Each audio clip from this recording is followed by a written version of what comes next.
kardeş, çok sözüm var sana kardeş. Beni teş koyan Hüseyin, Zeynep'e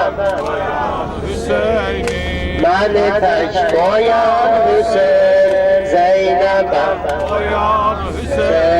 sana taş vuran cemaat, bacılık edir şemaat. Olmuşam esiri mühlet, gül kimi sarılmışsan, beni derde salmışsan. Sesimi eşitmirsen, taşlarında kalmışsan. Beni tek koyan Hüseyin, Zeynep'em bir de beni tek koyan Zeynep'em koyan Hüseyin. Bayramım şiddete geldi, düşmanım cürete geldi. Baş kesen gârete geldi, balalar düşüb çölə. Ok yağır güreş belə, ağlıram rüqəyyəmə. Qorxuram balam ölə, beni tek koyan Hüseyin, Zeynep'em koyan beni tek koyan Hüseyin, Zeynep'em koyan Hüseyin. Bana kardeş olan oldu, bana kardeş olan oldu. Hatırım yağmaya oldu, dilde dağın kalan oldu. Kalbime gam dolanıp, camsı sabrim calanıp. Ver elan dara haber, heybe dağım dalanıp.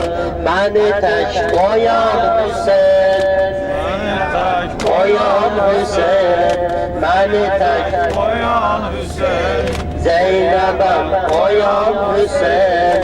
Bülbülüm gülşen içinde, kalmışam düşman içinde.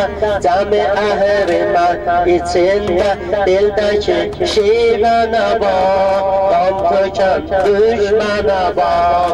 Ben feda gözlerine, anam oğlu mənə bak. Beni tek koyan Hüseyin, Zeynep'e koyan Hüseyin. Beni tek koyan Hüseyin, Zeynep'e koyan Hüseyin. Beni tek koyan Hüseyin, Zeynep'e koyan Hüseyin. Zeynep'e koyan Hüseyin, Zeynep'e koyan Hüseyin. Lay lay gözümün nuri, lay lay gözümün nuri. Derdi muhanem lay lay, derdi muhanem lay lay. Ey kamçılar altında, ey kamçılar altında. Dilden düşenim lay lay, dilden düşenim lay lay. Derdimin dermanı lay lay Rüqeyyem. Gözlerim kurbanı lay lay Rüqeyyem. Gözlerim kurbanı lay lay Rüqeyyem. Amin. Derdimin dermanı lay lay Rüqeyyem. Gözlerim kurbanı lay lay Rüqeyyem. Gözlerim kurbanı lay lay Rüqeyyem. Sen belə babam canı, mən bir kəsi ağlatma, mən bir kəsi ağlatma. Qalbin kimi mən yandım, bəxtim kimi səndən, bəxtim kimi sən yandan. Döndü qana göz yaşım, döndü qana göz yaşım, gözdən bebeği atma, gözdən bebeği atma. Ey askara gizlinde, lay lay diyenim, lay lay, lay lay diyenim, lay lay. Derdimiz dermanı, lay lay Rüqeyye. Gözlerim kurbanı, lay lay Rüqeyye.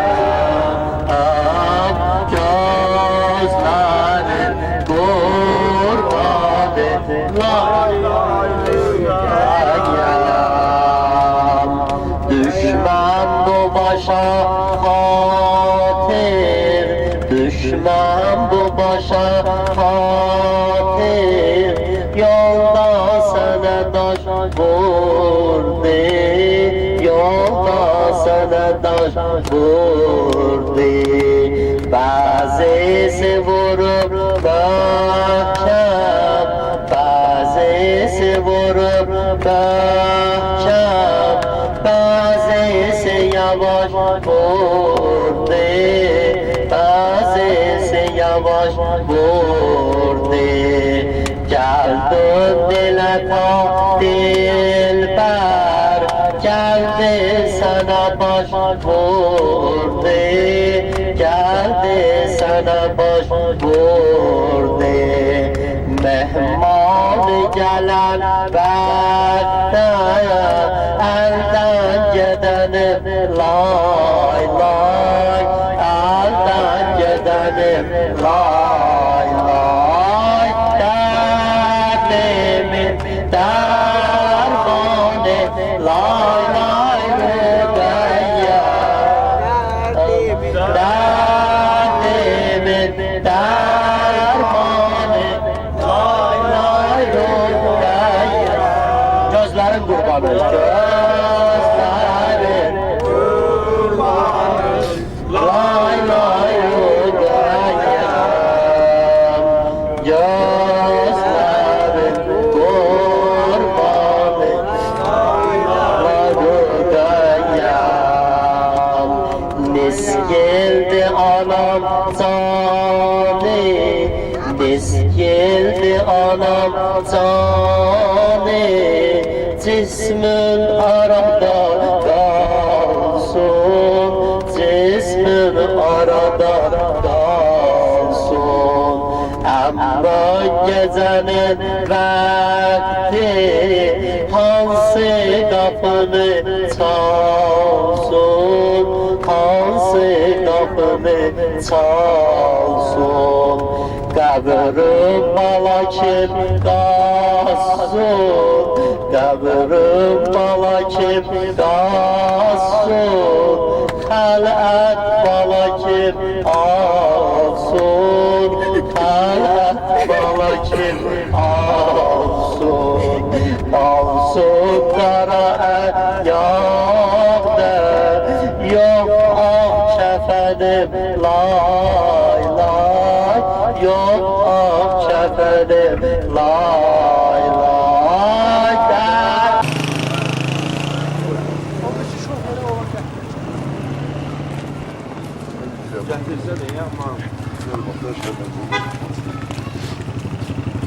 Nasıl yaxşı iş? Allah'ım babak, çok yaxşı adam bu ad. Oz verməni tapşır, bu şalaq var bunlara. Aşağı bunlara baxsan.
Yudmi 20. 1000 to'g'ri. Ha, endi bu da. Yine dudmi. Sen dardım ben oturacağım ben hiç yok. Sen olsa insan borclusan da. İnsan boyu. Yoldan olsa bir dənə demişəm ki, sən burada insan verəcəm. Mən də dedim ki, İsmaildə sən bir bitməyə verən. Hə. Düzdür, mən də sən maşındakı xərci mənli idi, yol xərci mənli idi. Maşın lazım. Elə yok ki. Elə gələ. Çekmedi valla. Keçməyəcək. Keç çəkənlərə.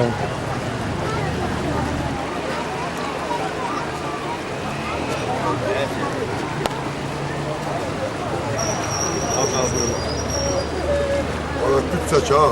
Sağ ol baba. Allah sana acı versin. Sağ olun.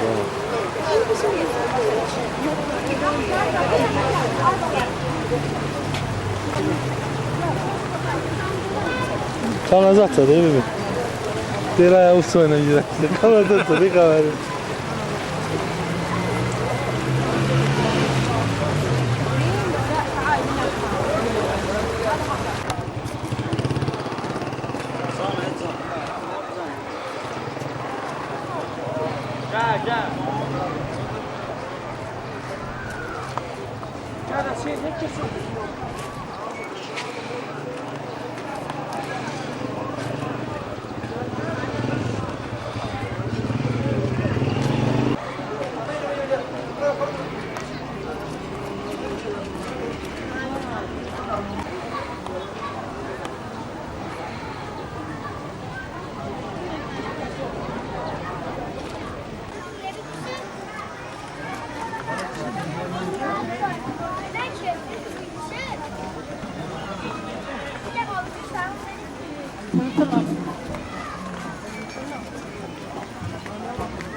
Gelirəm yuxarı sonra çəkəlim.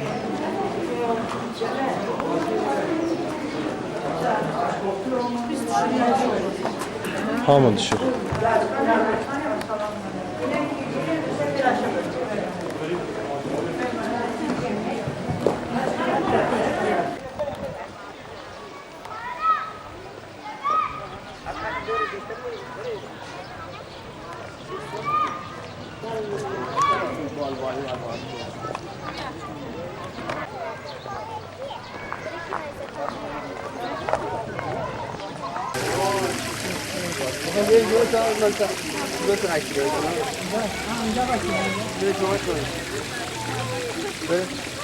اینجا باید چند اینجا باید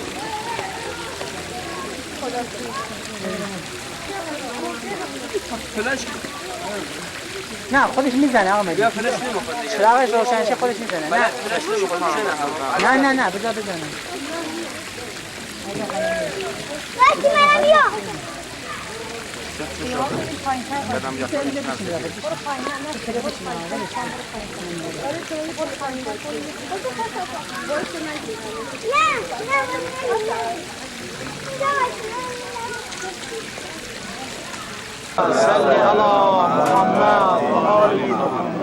Əmvat-ı pak şəhədanın, Kərbəla şəhidləri, Azərbaycan şəhidlərinin ruhlarının şad olması üçün salavat edir.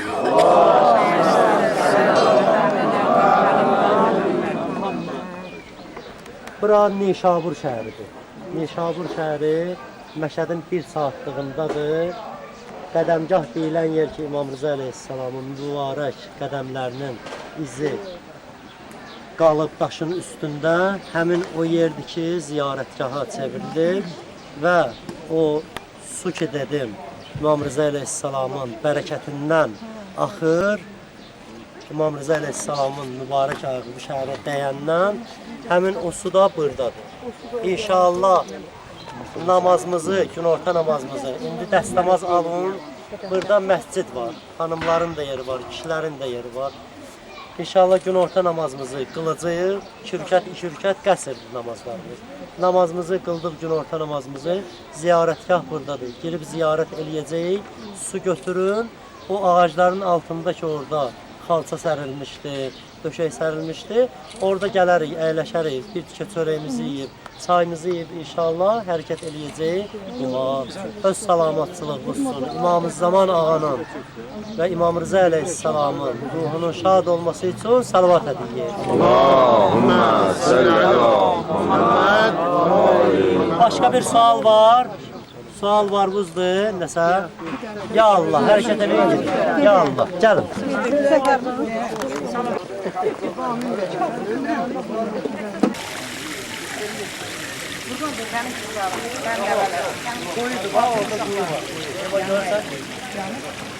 Birinci dəstəmaz alaq, namaz de senden bəsdir daha gəl eyləmə nöqsan belə getməz. Ey qəflət içində Selam. Bak galiba bütün boş bölüm.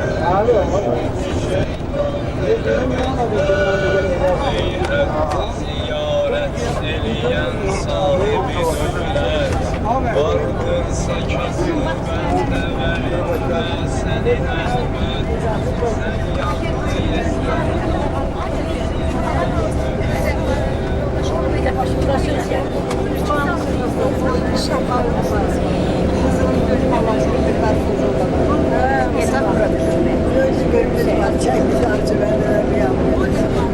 Ben biliyorum şabildim. Allah sen xoşbəxt eləsin. Allah olsun, həcc ziyarətinə gedirsin. Bizimlə bir yerdə. Belki inşallah gelip gelir. Allah'ın təvəllin elə hər oralarda. Allah İngilizce kaset verirsen daha. ben başımdan başlayayım.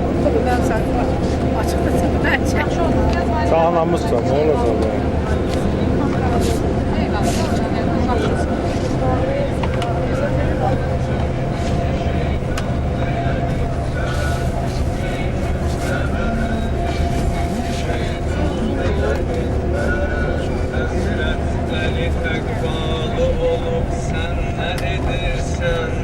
öz eşkine sevdalı olup sen ne edirsen, her bir sözü mənalı olup sen ne edirsen, boş boş danışırsan elə dəstan belə getməz.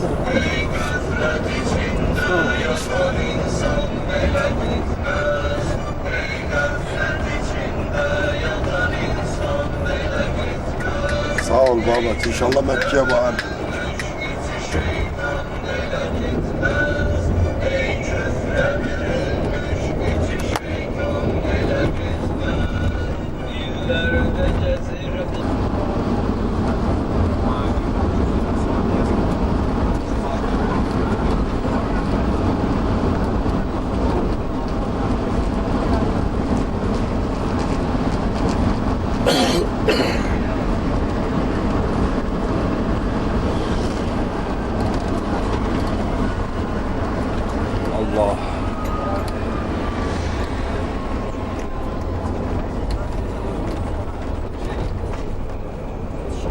İddiyə namazında.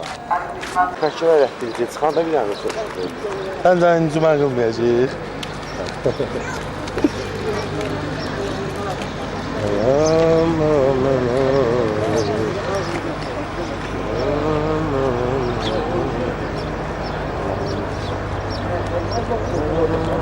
Maketi də gedək çəkək.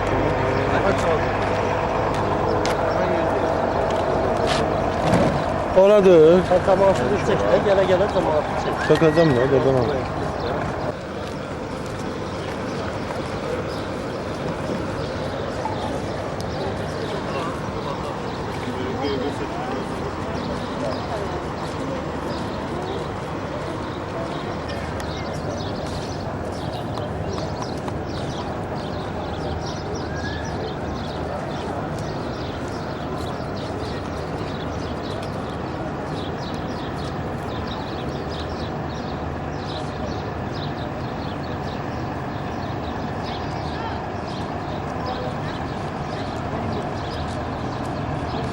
Allah Cəmkəran məscidindəyik. İndi hal-hazırda Cəmkəran məscidindəyik. Cəmkəran məscidinin özünün xüsusi bir tarixi var ki, İmam-ı Zaman ağanın sifarişi ilə tikilən bir məsciddir. Şeyx Həsən ibn Məsləhət Cəmkərani adında bir şəxsdir. O nəql edir ki, mən yatmışdım gecənin bir aləmində, gördüm bir dəstə adam gəldi və dedi ki, mənə Həsən ibn Məsləhət, hazırlaşqınan, bəs ağavın məhzərinə gedəcəksən. Mən deyir, durdum, giyindim, yola düşdüm, gətirdilər, deyir məni, həmin bu məkan ki, indi məscid dikilir, gördüm burada böyük bir taxt qurulub, üstündə İmam-ı Zaman ağa əyləşib və yanında da bir neçə nəfər başqa adamlar əyləşiblər ki, ehtiram elədim ağaya və ağa buyurdu ki, gedərsən bu yerdə qabaq 1000 il təqribən bundan qabaq olub bu hadisə. Ki, bu yerdə bir nəfər əkinçilik eləyirmiş. Əkinçilik eləyirmiş. Bu yerdə əkinçilik eləyən şəxsin yanına gedərsən və ona deyərsən ki, bu yeri Allah Taala seçib, əzəmətli bir yerdir. Bu yerdə məscid tikilməlidir. Deyir, mən dedim ki, bəs ağa, əgər birdən inanmadılar mənə ki, bu yerin məscid tikilməyi üçün, onda nə edeyim mən? Deyir, ağa dedi ki, sən get, bizim sözümüzü çatdır günahım, başqa şeylə sənin işin yoxdur. Mən deyir, durdum, yola düşüm, gedim, deyir, ağa məni səslədi, dedi ki, gedərsən Cəfəri Kaşani adında bir şəxs var, Kaşani şəhəri, bir şəxs var. Onun sürüsündə bir keçi var. O keçini götürərsən və gətirib bu yerdə, müqəddəs yerdə kəsərsən və ətindən hər kəsə versin, hər kəsə versin. O ətdən hər kim yesə şəfa tapacaq. Və buyurdu ağa ki, Seyyid Əbülhəsən Rıza adında üləmalardan biri olub, gedərsən onu götürərsən və gedərsən bizim bu xəbərimizi çatdırarsan ki, bu müqəddəs yerdə məscid tikilməlidir. Mən deyir, gəldim, sübh namazını qıldım, səhər durdum, gəldim Əbülhəsən Rızanın yanına. Deyir, elə qapısına çatdım, xadimi, qulluqçusu çıxdı qapının ağzına, mənə dedi ki, bəs ağa səni gözləyir. Yəni, Seyyid Əbülhəsən Rıza səni gözləyir. Ağa deyir, məni gördü, dedi, Həsən ibn Məsləhət, mən gecədən səni gözləyirəm. Hardasan? Deyir, ağanın məhzərinə yetişməyimi ona xəbər elədim və atları hazırladılar. Durduq, deyir, gəldik. Həmin o çobanın yanına dedi ki, bəs bizi firənkəs göndərib, ağa göndərib bizi.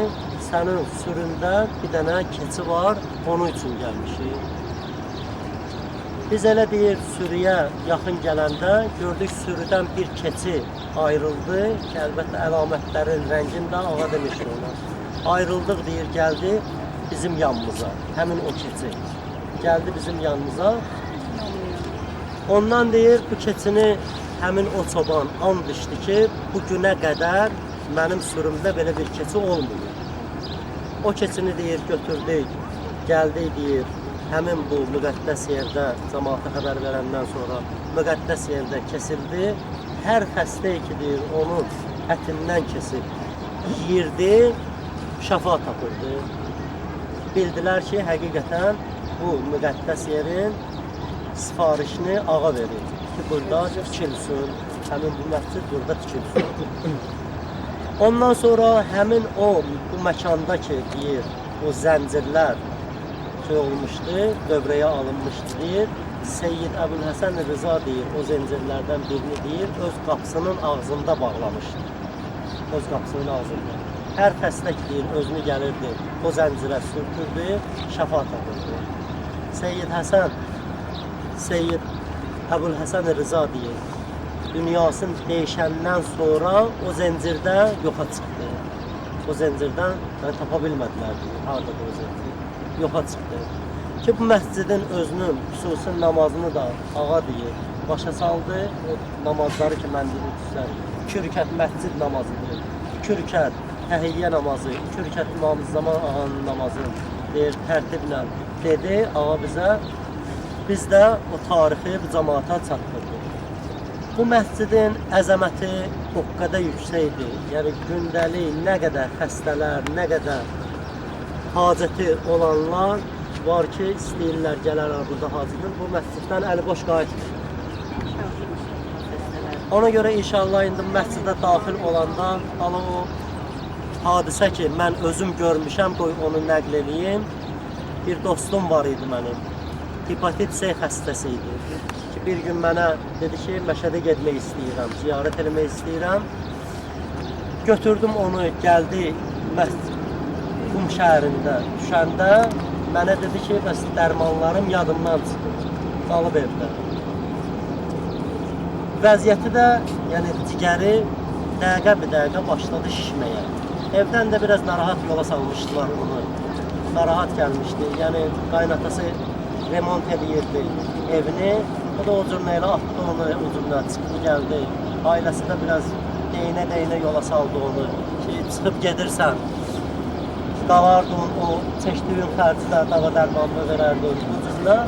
Xülasa gəldik Qum şəhərində, gördüm bunun vəziyyəti, cigəri işdi, çox pisləşdi bunun vəziyyəti. Dedim, hacı, səni bu vəziyyətlə mən apara bilməyəcəyəm Məşədə. Gəl, gedək həkimə, həkimdən bir dərman alaq, bu ağrılarım kesilsin, ondan sonra gedək, qaydaq gedək. Bax, bu Cəmkəran məsəlində, Məsumə Qumdan biz görəcəksiniz. 10 dəqiqə yoldur, buradan Məsumə xanımın hərəmdən 10 dəqiqə yoldur. 10 dəqiqə yolu biz gələnə qədər mənim özüm də çox narahat idi, o da narahat idi. Onun narahatçılığı buna görə idi ki, ailəsinin üzrə xəcalətli qayıdır. O kişilər bilir ailə təhnəsi nə deməkdir. Ailəti üzrə xəcalətli qayıdacaq, biraz da olar məsələn təhnə vuracaqlar ki, biz dedik sənə getmə, nə oldu, getdin, nə oldu, bu cümlə alətlə, bu fikirlərlə mən özüm də narahat edim buna görə ki, niyə görə belə oldu, məsələn, qismət olmadı buna. Bunların hamısı bunun zehnində gələndə yolda bir İmam Rıza Əleyhisselamın hərəmində olan bir möcüzə hekayəti yadda düşdü. Ki, o hekayəti də heç belə, məsələn, fikirləşmədən gəldi zehnində. Yəni Allah tərəfindən gəldi zehnində ki, ala gedirsiniz bu məscidə, bu hekayəti bilin o, Əhl-i Beyt Əleyhisselam anası Zəhranın necə çox istəyir, yadınızda olsun. Ki, nəql edir xadimlərdən birisi İmam Rıza Əleyhisselamın hərəmində olan xadimlərdən birisi nəql edir. Qapıda İmam Rıza Əleyhisselamın hərəminin qapısında dayanmışdım, gördüm bir cənazə gətirirlər hərəmə. Gördüm cənazənin üstündə 2 dənə mələk bu cənazəni döyə gətirirlər. Gəldilər deyir, qapının ağzında dayandılar İmam Rıza Əleyhisselamın həyətinin o mələklər. Bu cənazə sahibinə dedilər ki, gedirsən, girirsən hərəmə, əgər özünü orada bağışlatdırdın, biz gedirik. Yox, bağışlatdırmadın, bu əzab yenə də sənin üçün var. Bu əzab sənin üçün yenə də var.